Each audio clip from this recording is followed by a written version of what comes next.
ಒಳ್ಳೆ ಇಳುವರಿ ಬರ್ಲಿ ಅಂತ ಸಾವಿರಾರು ರೂಪಾಯಿ ಖರ್ಚು ಮಾಡಿ ಗೊಬ್ಬರ ತಂದು ಹಾಕ್ತೀವಿ. ಆದ್ರೆ ಅಂದ್ಕೊಂಡಷ್ಟು ರಿಸಲ್ಟ್ಸ್ ಸಿಗೋದೇ ಇಲ್ಲ. ಬೆಳೆ ಸರಿಯಾಗಿ ಬೆಳೆಯಲ್ಲ, ಇಳುವರಿ ಕೂಡ ಕಮ್ಮಿ. ಇದು ತುಂಬಾ ಜನರಿಗೆ ಆಗೋ ಅನುಭವ ಅಲ್ವಾ? ಸರಿ, ಹಾಗಾದ್ರೆ ಬನ್ನಿ ಇದರ ಹಿಂದಿರೋ ನಿಜವಾದ ಕಾರಣ ಏನು ಅಂತ ತಿಳ್ಕೊಳ್ಳೋಣ. ಇದೇ ಅಲ್ವಾ ಕಾಡೋ ದೊಡ್ಡ ಪ್ರಶ್ನೆ. ಎಷ್ಟೇ ಒಳ್ಳೆ ಕ್ವಾಲಿಟಿ ಗೊಬ್ಬರ ಹಾಕಿದ್ರೂ ಬೆಳೆಗಳು ಯಾಕೆ ಸೊರಗಿ ಹೋಗ್ತವೆ? ಹಾಕಿದ ದುಡ್ಡಿಗೆ ಬೆಲೆನೇ ಇಲ್ವಾ? ಈ ಎಲ್ಲಾ ಹತಾಶೆ, ಈ ಎಲ್ಲಾ ಪ್ರಶ್ನೆಗಳಿಗೊಂದು ಸೀಕ್ರೆಟ್ ಕಾರಣ ಇದೆ. ಆ ಸೀಕ್ರೆಟ್ ಬೇರೇನೂ ಅಲ್ಲ, ಅದುವೇ ನಮ್ಮ ಮಣ್ಣಿನ pH. ಹೌದು, ಇದನ್ನ ನಾವು ಹೆಚ್ಚಾಗಿ ಗಮನಿಸೋದೇ ಇಲ್ಲ. ಆದ್ರೆ ನಾವು ಹಾಕೋ ಗೊಬ್ಬರ ಎಷ್ಟು ಚೆನ್ನಾಗಿ ಕೆಲಸ ಮಾಡುತ್ತೆ ಅನ್ನೋದನ್ನ ಡಿಸೈಡ್ ಮಾಡೋ ಅಸ್ಲಿ ಕಿಂಗ್ ಮೇಕರ್ ಇದೇ. ಹಾಗಾದ್ರೆ ಏನಿದು ಮಣ್ಣಿನ pH ಅಂದ್ರೆ? ತುಂಬಾ ಸಿಂಪಲ್ ಆಗಿ ಹೇಳೋದಾದ್ರೆ, ಮಣ್ಣು ಆಸಿಡ್ ಇದೆಯಾ ಅಥವಾ ಬೇಸ್ ಇದೆಯಾ, ಅಂದ್ರೆ ಆಮ್ಲೀಯನಾ ಅಥವಾ ಕ್ಷಾರಿಯನಾ ಅಂತ ಅಳತೆ ಮಾಡೋ ಒಂದು ಸ್ಕೇಲ್. ಇದು ಯಾಕೆಷ್ಟು ಇಂಪಾರ್ಟೆಂಟ್ ಅಂದ್ರೆ, ಗಿಡಗಳು ಅದಕ್ಕೆ ಬೇಕಾದ ಪೋಷಕಾಂಶಗಳನ್ನ ಬೇರಿನಿಂದ ಹೀರ್ಕೊಳ್ಳೋಕೆ ಒಂದು ಸರಿಯಾದ pH ಲೆವೆಲ್ ಇರಲೇಬೇಕು. ಇಲ್ಲಿ ನೋಡಿ, ನ್ಯೂಟ್ರಿಯೆಂಟ್ ಲಾಕ್ಔಟ್ ಎಫೆಕ್ಟ್ ಅಂತ ಒಂದು ವಿಷಯ ಇದೆ. ಅಂದ್ರೆ ಮಣ್ಣಿನ pH ತುಂಬಾ ಕಡಿಮೆ ಇದ್ರೆ, ಅಂದ್ರೆ ತುಂಬಾ ಆಸಿಡಿಕ್ ಆಗಿದ್ರೆ ಅಥವಾ ತುಂಬಾ ಜಾಸ್ತಿ ಇದ್ರೆ, ಅಂದ್ರೆ ಆಲ್ಕಲೈನ್ ಆಗಿದ್ರೆ, ನಾವು ಹಾಕಿದ ಗೊಬ್ಬರದಲ್ಲಿರೋ ಪೋಷಕಾಂಶಗಳು ಮಣ್ಣಲ್ಲೇ ಲಾಕ್ ಆಗ್ಬಿಡ್ತವೆ. ಅವು ಗಿಡಗಳಿಗೆ ಸಿಗೋದೇ ಇಲ್ಲ.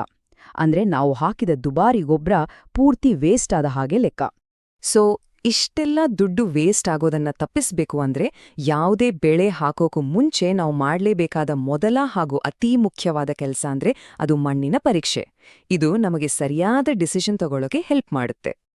ಸರಿ, ಹಾಗಾದ್ರೆ ಮಣ್ಣಿನ pH ಟೆಸ್ಟ್ ಮಾಡೋದು ಹೇಗೆ? ಮೊದಲನೇದಾಗಿ ತುಂಬಾನೇ ಸುಲಭವಾಗಿ ಮನೇಲೇ ಮಾಡ್ಬೋದಾದ ಒಂದು ವಿಧಾನ ನೋಡೋಣ. ಅದೇ ಲಿಟ್ಮಸ್ ಪೇಪರ್ ಟೆಸ್ಟ್. ಇದು ತುಂಬಾ ಸಿಂಪಲ್ ಮತ್ತೆ ಅಗ್ಗ ಕೂಡ. ಈ ಟೆಸ್ಟ್ ಮಾಡೋಕೆ ಜಾಸ್ತಿ ಏನೂ ಬೇಡ. ಲಿಟ್ಮಸ್ ಪೇಪರ್, ಒಂದು ಕ್ಲೀನ್ ಆಗಿರೋ ಪಾತ್ರೆ, ಸ್ವಲ್ಪ ಮಣ್ಣಿನ ಸ್ಯಾಂಪಲ್, ಆಮೇಲೆ ಪಕ್ಕಾ ರಿಸಲ್ಟ್ ಬೇಕು ಅಂದ್ರೆ ಡಿಸ್ಟಿಲ್ಡ್ ವಾಟರ್ ಬಳಸಿದ್ರೆ ತುಂಬಾನೇ ಒಳ್ಳೇದು. ಕರೆಕ್ಟ್ ರಿಸಲ್ಟ್ ಬರಬೇಕು ಅಂದ್ರೆ ಸರಿಯಾದ ರೀತಿಯಲ್ಲಿ ಮಣ್ಣಿನ ಸ್ಯಾಂಪಲ್ ತಗೊಳ್ಳೋದು ತುಂಬಾ ಇಂಪಾರ್ಟೆಂಟ್. ಹೊಲದಲ್ಲಿ ವಿ ಶೇಪ್ನಲ್ಲಿ ಒಂದು ಗುಂಡಿ ತೋಡ್ಬೇಕು. ತೋಟ ಆದ್ರೆ 1 ಅಡಿ, ಹೊಲ ಆದ್ರೆ ಸುಮಾರು 20 ಸೆಂಟಿಮೀಟರ್ ಆಳ ಸಾಕು. ಆ ಗುಂಡಿಯ ಎರಡೂ ಬದಿಯಿಂದ ಮಣ್ಣನ್ನ ಕೆರೆದು ತಗೋಬೇಕು. ಆಮೇಲೆ ಆ ಮಣ್ಣನ್ನ ಚೆನ್ನಾಗಿ ಮಿಕ್ಸ್ ಮಾಡಬೇಕು. ಒಂದು ವಿಷಯ ನೆನಪಲ್ಲಿರ್ಲಿ, ಎಲ್ಲೆಂದರಲ್ಲಿ ಮಣ್ಣಿನ ಸ್ಯಾಂಪಲ್ ತಗೋಬಾರ್ದು.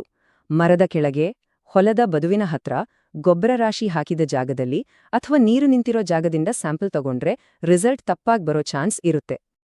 ನೋಡಿ, ಈ ಟೆಸ್ಟ್ನ ಒಂದು ಸಿಂಪಲ್ ಮತ್ತು ಇಂಪಾರ್ಟೆಂಟ್ ರೂಲ್ ಇದು: ಎಷ್ಟು ಮಣ್ಣು ತಗೊಳ್ತೀವೋ ಅಷ್ಟೇ ಪ್ರಮಾಣದ ನೀರನ್ನ ಬಳಸಬೇಕು. ಅಂದ್ರೆ ಮಣ್ಣು ಮತ್ತು ನೀರಿನ ರೇಷಿಯೋ 1:1 ಇರಬೇಕು. ಓಕೆ, ಈಗ ಟೆಸ್ಟ್ ಮಾಡೋಣ. ತಗೊಂಡ ಮಣ್ಣು ಮತ್ತು ಅಷ್ಟೇ ಪ್ರಮಾಣದ ನೀರನ್ನ ಪಾತ್ರೆಗೆ ಹಾಕಿ ಚೆನ್ನಾಗಿ ಮಿಕ್ಸ್ ಮಾಡಿ. ಆಮೇಲೆ ಲಿಟ್ಮಸ್ ಪೇಪರ್ ಸ್ಟ್ರಿಪ್ ಅನ್ನ ಆ ಕೆಸರು ನೀರಲ್ಲಿ ಅದ್ದಿ. ಸ್ವಲ್ಪ ಹೊತ್ತು ಬಿಟ್ರೆ ಸ್ಟ್ರಿಪ್ನ ಬಣ್ಣ ಬದಲಾಗುತ್ತೆ. ಆ ಬಣ್ಣವನ್ನ ಲಿಟ್ಮಸ್ ಪೇಪರ್ ಜೊತೆ ಕೊಟ್ಟಿರೋ ಕಲರ್ ಚಾರ್ಟ್ಗೆ ಮ್ಯಾಚ್ ಮಾಡಿ ನೋಡಿದ್ರೆ ಮಣ್ಣಿನ pH ಎಷ್ಟು ಅಂತ ಗೊತ್ತಾಗುತ್ತೆ.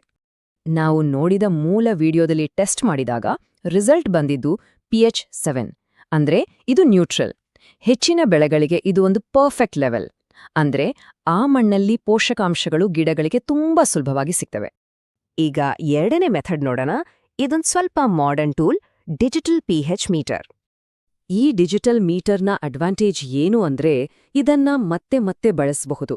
ಮಣ್ಣು ನೀರು ಮಿಕ್ಸ್ ಮಾಡೋ ಕೆಲ್ಸ ಇರಲ್ಲ. ಮೀಟರ್ನ ತುದಿಯನ್ನ ನೇರವಾಗಿ ಮಣ್ಣಿಗೆ ಚುಚ್ಚಿದ್ರೆ ಸಾಕು, ತಕ್ಷಣನೇ ಸ್ಕ್ರೀನ್ ಮೇಲೆ pH ಲೆವೆಲ್ ತೋರಿಸುತ್ತೆ. ಕೆಲವು ಮೀಟರ್ಗಳು ಮಣ್ಣಲ್ಲಿರೋ ತೇವಾಂಶ ಮತ್ತೆ ಬೆಳಕಿನ ಪ್ರಮಾಣವನ್ನ ಕೂಡ ಅಳತೆ ಮಾಡ್ತವೆ. ಸರಿ, ಈಗ ಮಣ್ಣಿನ pH ಎಷ್ಟು ಅಂತೆ ಗೊತ್ತಾಯ್ತು. ಆದ್ರೆ ಆ ನಂಬರ್ನ ಅರ್ಥವೇನು? ಅದನ್ನಿಟ್ಕೊಂಡೇನ್ ಮಾಡೋದು? ಬನ್ನಿ ಮುಂದಿನ ಸ್ಲೈಡಲ್ಲಿ ನೋಡೋಣ.